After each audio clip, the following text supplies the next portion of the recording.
everybody, welcome back to another Rise of Myth Cthulhu video. Today we're going to be doing a deep dive into the Seer. The Seer is probably my second favorite character in the entire game and is a master of making predictions of the future, and if you're right, things tend to go your way. If you predict the future and get things wrong, things don't seem to work out for you. Alternatively, if you don't like guessing, you can just make things bleed to death, which is generally a good strategy for anything that involves fighting ghoulies. We're going to jump in with the class relic and giving you all of the tips and tricks that you'll need to run through all the different scenarios in the game.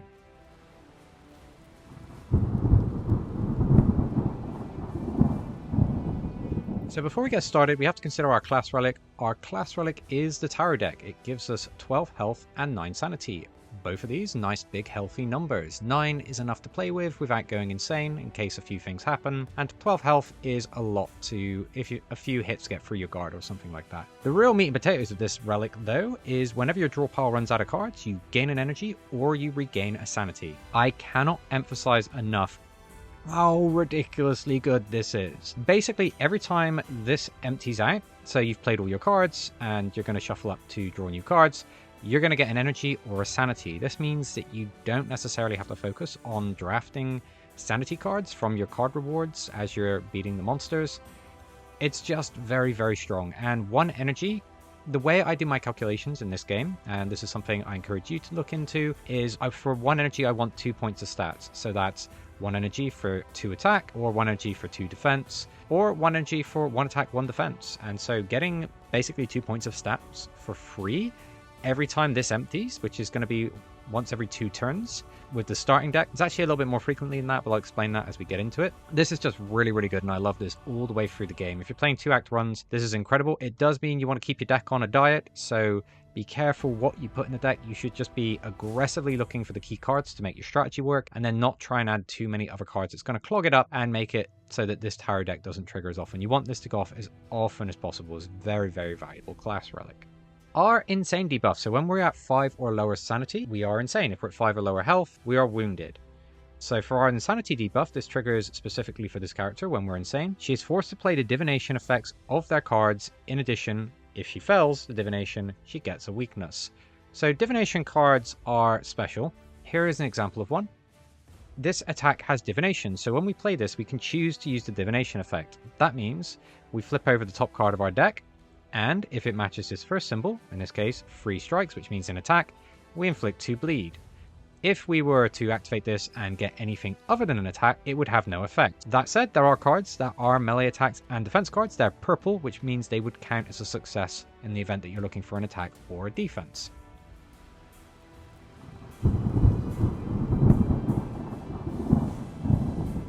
Let's get into the basic deck. So I'm going to pull out all the cards there. These will be duplicated in the deck with the exception of 2 of the cards, I believe, but I'll point those out as we get to it. But this should give you a very, very good idea of what your game plan is going to look like. We're going to start with our attacks, and I'll explain that you essentially have 2 builds, like we talked about at the top of the video. We have a bleed build, and we also have a divination build. You can play this class a little bit more defensively because you have a lot of great defense options, but honestly, that would be criminal. The amount of damage you do is disgusting. And if you're spending your time guarding too much on the Seer, I fear you're perhaps playing the wrong class. Don't get me wrong, you're free to enjoy the game as much as you want, but I prefer when the ghoulies are dead, because dead ghoulies deal no damage. Our first attack is a 1 energy edge. It's a melee attack. Attack 1 inflicts 1 bleed. So when you edge an enemy, you're going to attack it for 1, and you're going to put 1 bleed on. That bleed is going to slip through the enemy's guard. Very, very powerful because you're always getting damage through. It's pretty useful throughout the entirety of the game. It fits in with the bleed build very, very nicely because you get that guaranteed status effect, and it's a key part of your early damage when you're playing. Fluctuation is our second card. This is a melee attack and defense card. Remember those purple cards? So if you were playing the divination effect, this would be a success if we revealed the attack or defense. Same with sense danger, but I'll talk about that when we get to the defensive cards. This card is really, really good early in the game, especially if you stay in the bleed build. It's pretty useful later. So we do have a drawback that it's -1 energy if we discard it. That's what that blue flame says. And this has an effect where you choose attack 2 or defense 2. and then you add attack 2 or defense 2 if any enemy has bleed. This is very, very good. You're effectively getting 4 points of stats for 2 energy. You probably paid for the bleed somewhere else, but realistically, if you've got a bleed on an enemy and you're using this as 4 attack, that's 5 attack you're putting into an enemy. Lots of the smaller ones are going to crumble under that kind of pressure. And the best thing about this is that you can also just take it as attack 2 with defense 2, so you can reduce some of that incoming damage, then let the bleed do its work. You have a couple of rounds before bad things start happening to you. Generally, you want to end fights before round 3 because then you start getting different debuffs each round. This is a great card starting off early. If you're playing cooperatively, your class works very, very well with the Sorcerer, because the Sorcerer has lots of cards that just randomly gives things bleed, and then you can just pretty much go off with Fluctuation and chuck a ton of damage at them. Really, really good. When you are drawing your hands out and looking to play cards in pairs, these are probably your bread and butter combo. You're going to edge the enemy, and then you're going to hit Fluctuation, and that's going to result in lots of things getting finished. Next up, we have Corpse in the Making. Corpse in the Making is a 2 energy melee attack. It is a divination, so this kind of straddles the line between bleed and divination. So you when you haven't decided what build you want to go into, this is pretty good. Unfortunately, it's not particularly great at either of those things in the later stages of the game. The good thing that you can do with this is it always discards for 2 energy, which makes it useful throughout all stages. I don't like this. You do get attack 2, and if you get the divination correctly, so you reveal an attack card, you get bleed 2, so you do effectively get 4 damage. The drawback is that bleed damage is dealt after the creature attacks. So you are always going to take that hit back, so you're going to need some defense before the bleed will actually kill the enemy. Unfortunately, you can't just bleed them out before they get to you. The fail effect in this case isn't so bad. You just get no effect, which is it's fine. I mean, the other key thing for this is it gets through your deck faster as you're playing these divination cards. You just keep flipping over more and more cards, and then that's going to get your deck empty, and then once your deck is empty, you're going to get the benefits of your tarot deck. So it will do. It's a card I'm not terribly excited about, but it's a card that I'm not too worried about trying to get out of my deck later because it's always worth 2 energy. Next up in our divination strategy, we have Premeditation. Premeditation is 0 energy, 1 attack. So if you take what I say as gospel, which my ego would love, this is infinite value. However, there are some drawbacks. In Rise of Myth, 0 energy cards discard for 0 energy. So it means if you have, say, this and Fluctuation in your hand, you can't discard the Premeditation to play the Fluctuation. If the Fluctuation would do a lot more for you in that situation, you're kind of forced into playing Premeditation. Premeditation is a melee attack. It's a divination. Attack 1. If you succeed in the divination, you get an extra attack, so you just attack 2 for 0, which is just absolutely Gucci. If you fail, you receive a prison, and the prison stats effect says the next time you would attack, before you attack, you lose a life. What you can do to cheese the rules a little bit with this, and this is a little secret between me and you, don't tell everybody, is that if you make sure that this is the last card that you play, even if you fail the divination, you get the prison. As long as you don't attack, you don't lose a life. Because status effects fall off at the end of the turn. So after the monsters have attacked, you're just going to get rid of that status effect. If you end up in the situation where you draw 2 premeditations and you're not sure what the contents of your deck is, I'll talk about that in just a minute. You can play the first premeditation, not use the divination, and you can use the second divination on your second premeditation. And worst case scenario, you get 2 damage. Best case scenario, you get 3 damage with no drawback. We do have to talk a little bit about our insanity effect. So when we are insane, so 5 or lower sanity, we are forced to play the divination effects of cards. We can't choose. In addition, if you fail, you get a weakness, which means your next attack deals less damage, so you're losing value on your cards. This isn't too bad. If you're playing bleed and you're not really focusing on the divination effects, you just kind of ignore this. Even in divination, if you build your deck correctly, which basically means you're going to be focusing on ideally all attack with the melee attack and defense cards to guarantee that you're always a success, you don't really need to worry about missing. It comes up a little, but you can use the shop to remove cards. You can also use your upgrades if you have a couple of progress points lying around, and there's other ways to just sort of get some of these cards out of your deck, so you can get rid of your defensive cards and then just focus on making sure that every single divination goes through. For our defensive package, we start off with Defensive Sight. It's a 1 energy defense 1, so not what we're looking for, but we also get to add defense 1 if we've attempted a divination this turn. Key thing, we don't have to be successful. This is really strong because then we're getting 1 energy for defense 2, which I'd be happy to pay at all stages of the game. Its only drawback is it only discards for 1 energy, which can make it a little bit irritating if, for example, we're holding this in Fluctuation and we can only play the Defensive Sight and we haven't perhaps used the divination this turn. Those things can kind of come up, but this is an all-around solid card, especially if you decide to get out of bleed. You can get rid of these fluctuations, and then your defensive sites are pretty much always 2 defense for 1 energy, which is just really good value. Next up, we have Sense Danger. It's a 2 energy card. It's a defense divination where you get defense 2, and if you do the divination and you get a defensive card off the top, you add defense 2. If you fail, you get no effect. So there's no drawback to failing this, except for the fact that you're paying 2 energy for 2 defense, which is terrible conversion.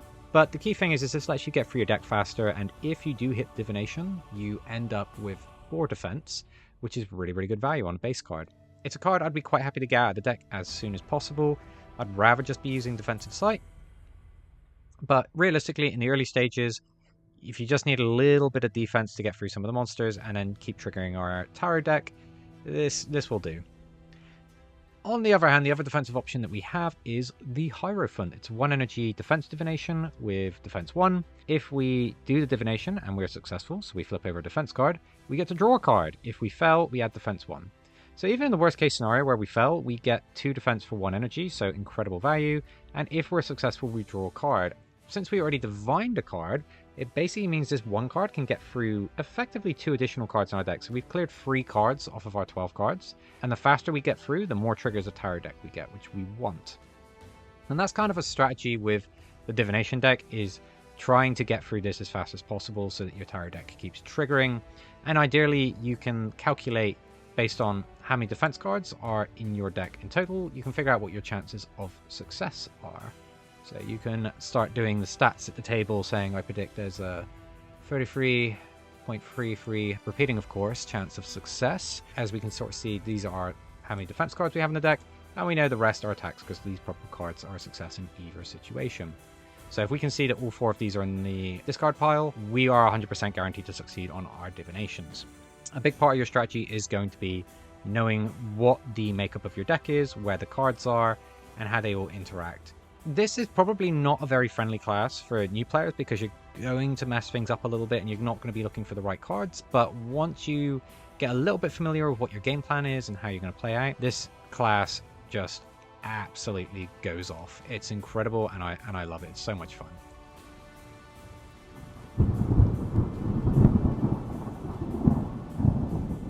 Next, we're going to take a look at our class items. So as always, I'm always going to explain this because I imagine if you clicked on one of these videos, it's because you found your favorite class and that's the one you decided to watch. And you may or may not have watched the other videos that we've talked about. But you're going to get this again. Effectively, you don't start with a class item in play. The only way that you get one is if you take one of the upgrades. So you can upgrade to start with a class item. You can also unlock them in the shop, so you can buy them with coins. And the other way of getting a class item is if you play solo, you get this cool card.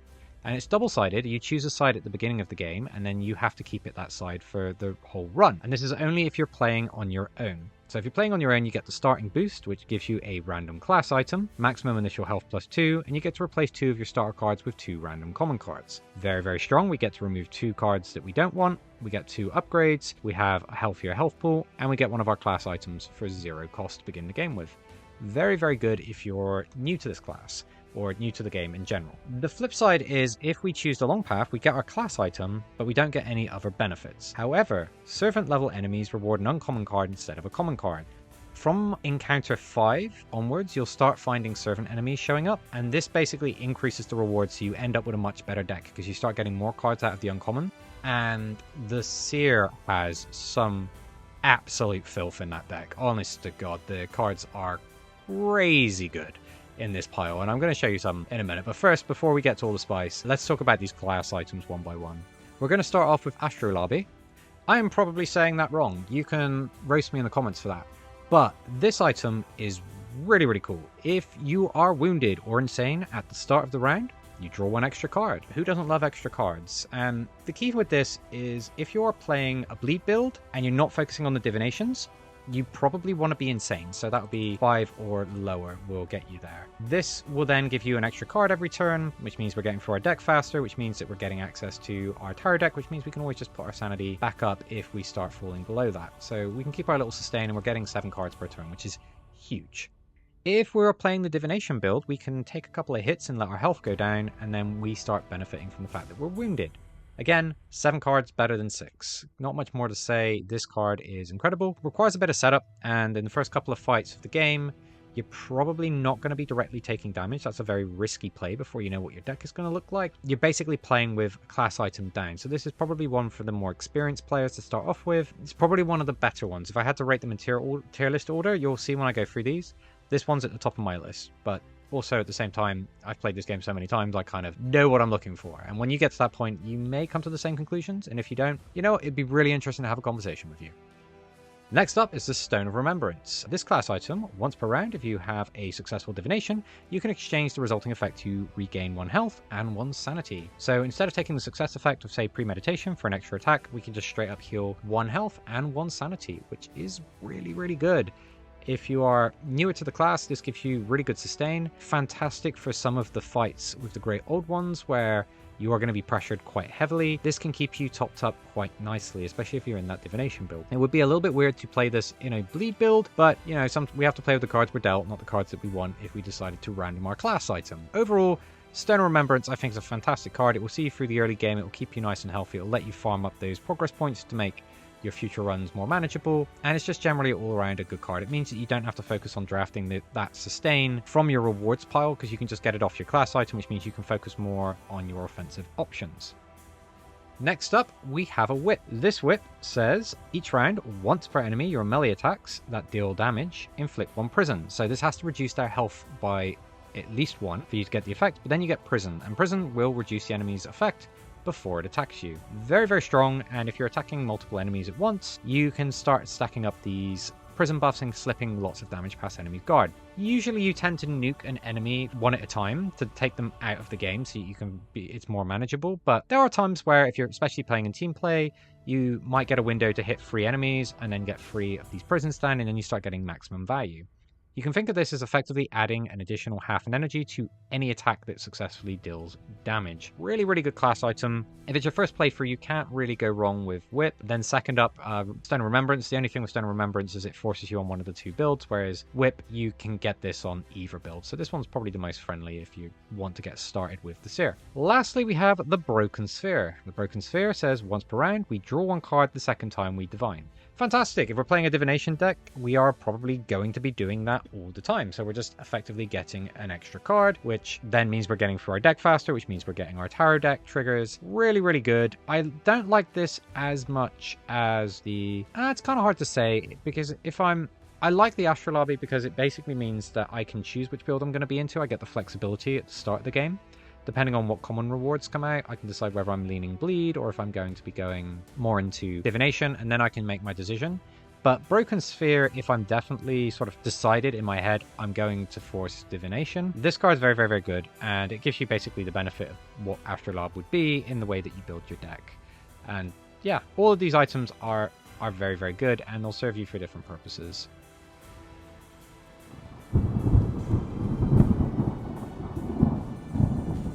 Next up, we're going to take a look at the common rewards. So we'll go through these one at a time. Our first is Sense Condition. Now, Sense Condition I like because it lets you effectively, if you haven't decided which build you're going into, because you hadn't seen an option that particularly tilts you one way or the other, Sense Condition is a 2 energy melee attack. It has Divination. It's attack 2. If you use a Divination and you're successful, so you flip over a defense card, you get to put down 2 prison. So effectively 4 damage, 2 energy, where we want to be.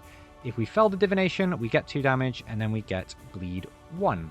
This is really good because even in the fail case, we still get 3 damage out of it. It always discards for 2 energy, and it has synergy with our bleed build if we start picking up some of our other options. This is just generally really, really good. I like this card a lot. And it also pairs with things like the Sorcerer, if you're playing cooperatively, where your Sorcerer might care about having different status effects on enemies.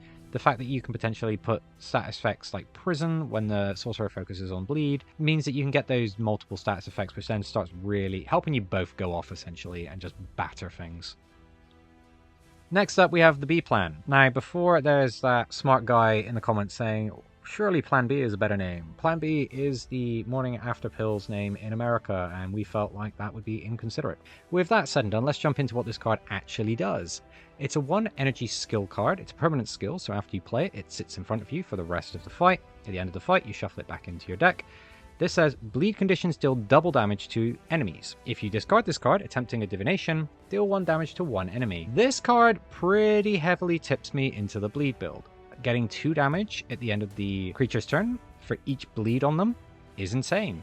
We can then just start drafting really defensively, because there is a defensive card that has a divination that puts bleeds down. If you're playing with a sorcerer in multiplayer, then you're both focusing on putting bleeds down. This just starts racking the damage out whilst protecting your team from the retaliation from the monsters. Really good card, and if I see it early, I'm going to be going on that build. It's one of those cards that kind of just sends me in a direction.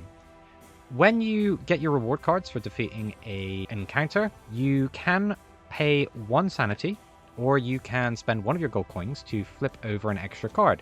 If it's a duplicate, you put it back and you get another one, so you never have the same row up here.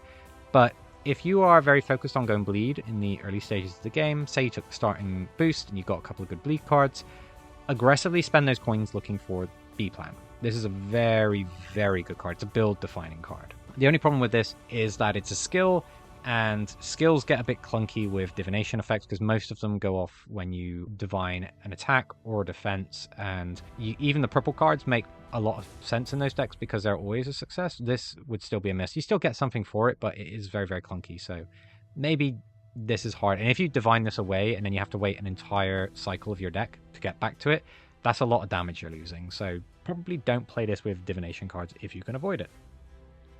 Lastly, we have Rearrange Destiny. This is 2 energy. It discards for 2 energy. It's a melee attack and defense, so it's always a success off of most of our cards.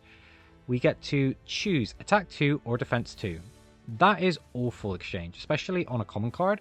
We are getting 2 stat points for 2 energy, so that's massively under. However, the real value in this card comes from if this card is discarded when you attempt a divination, you gain an energy, an attack, and a defense. So you basically just add 2 energies worth of value to the action that you just did. Really good card, and if there was some sort of way to put this on top of your deck so that you would always divine it, I imagine things would just go your way and things would be going pretty ridiculously. But, you know, maybe there's a reward that does that in one of your cards. I don't know. Maybe you'll have to find out.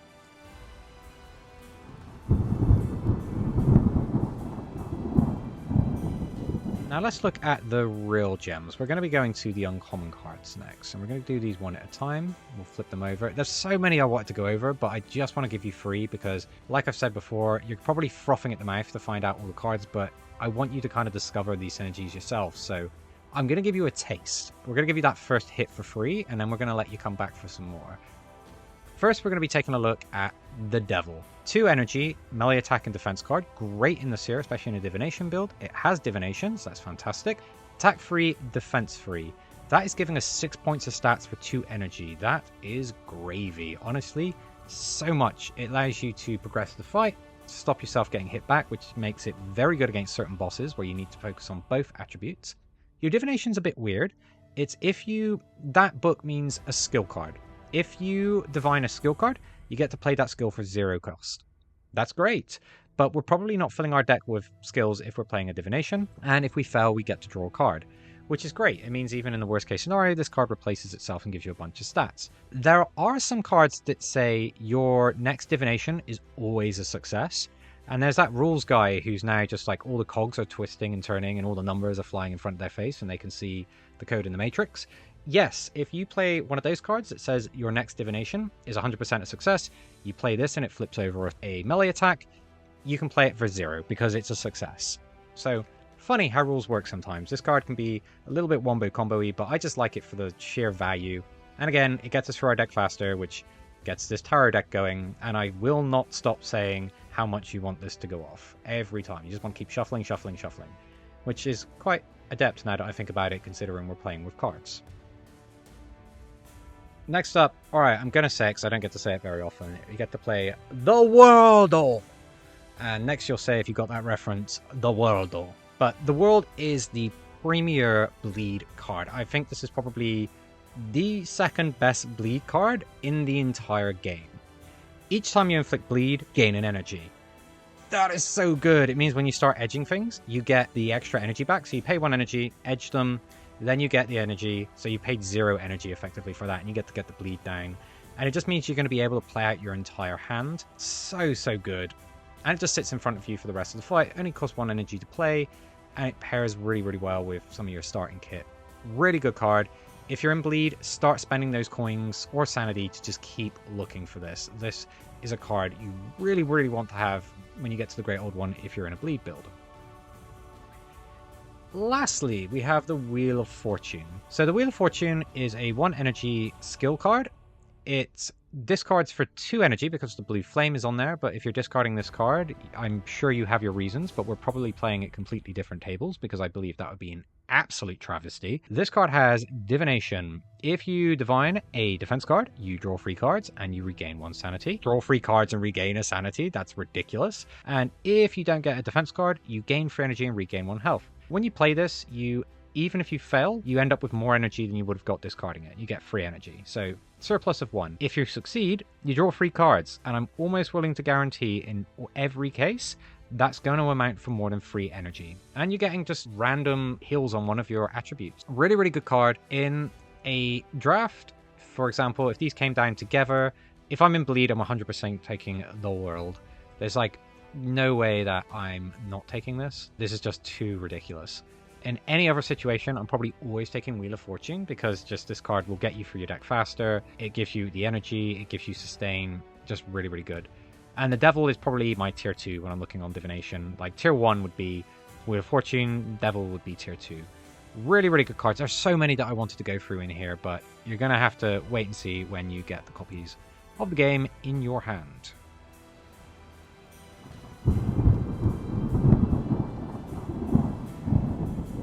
And next we're going to come over to our rare cards. Now, these are the absolute best cards in your arsenal.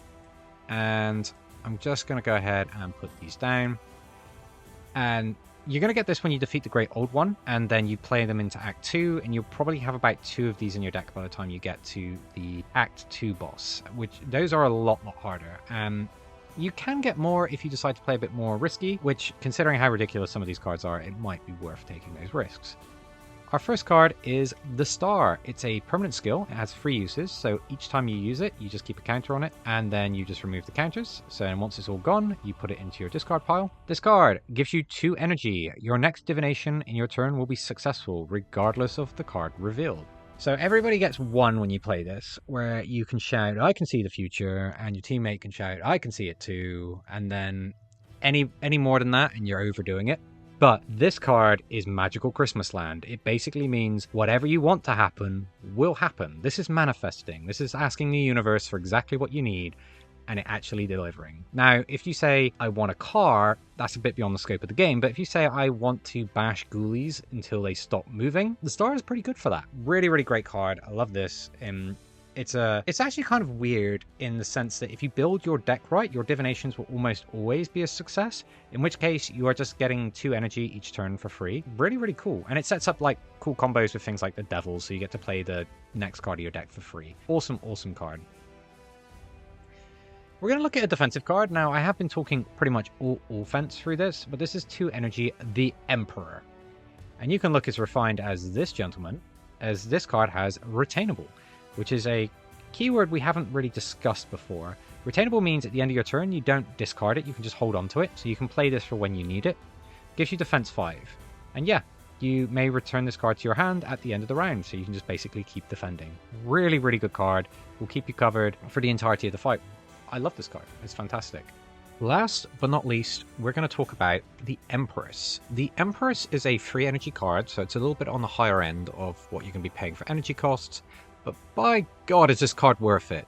So this is a weapon attack, so key thing to note there, so it will not trigger the whip, but we get 2 uses. So when we play it, we set our uses just like the Star, and it gives us attack 5. So not too impressive immediately when you look at the fact that we spent 3 energy playing this card. But the real magic comes from, if the enemy has bleed, we add attack 5. This is ridiculous. So we could play something like an Edge, and then be slamming an enemy for 10 damage. Over 2 turns, that's going to pick you up about 20 damage for free energy, which is an insane conversion, and a real topper to your bleed strategy if you've decided to go down that path. Very, very strong against pretty much all of the Great Old Ones that you're going to be fighting in Act 2. Just being able to pull this much damage out of anywhere is just really, really desirable. Love this card. This card is incredible, very exciting to see. Obviously less so if you've spent the entirety of your run building a divination deck, but then you can use your other options. You can use your coins or your sanity in order to reroll and try and find yourself a card more aligned with your strategy. But in terms of how good this is, do not underestimate how much 10 damage over 2 turns is worth, especially when you go into the more difficult Act 2. Lastly, I want to talk about a special card that we have for you. If you defeat the game on Nightmare mode and you want to start adding homebrew rules and making the game even harder, you can use this. You get this as a reward for beating the game on Nightmare. This is the Mystic Knife. It's a class relic, so you can start with this instead of the Tower deck, and it's just a straight up upgrade. It's 13 health and 10 sanity to begin the game with. Whenever your draw pile runs out of cards, you gain an energy, gain a sanity, and you get to put a bleed on an enemy. Absolutely bonkers in with that, and you want a little bit more oomph with your deck. That's going to wrap it up for us today. We hope you've enjoyed this dive into the Seer. If you've had a chance to play this class and you want to share your thoughts down below, please do. You might be a time traveler and have already seen some of the extra cards and you might want to be able to give some advice. We'd love to hear from you. If you've got any more questions or comments, please leave them down below, and remember to hit the subscribe button so you'll be the first to know when we release a new video. But for now, we're going to wrap it up here. Thank you so much for watching. We'll see you next time.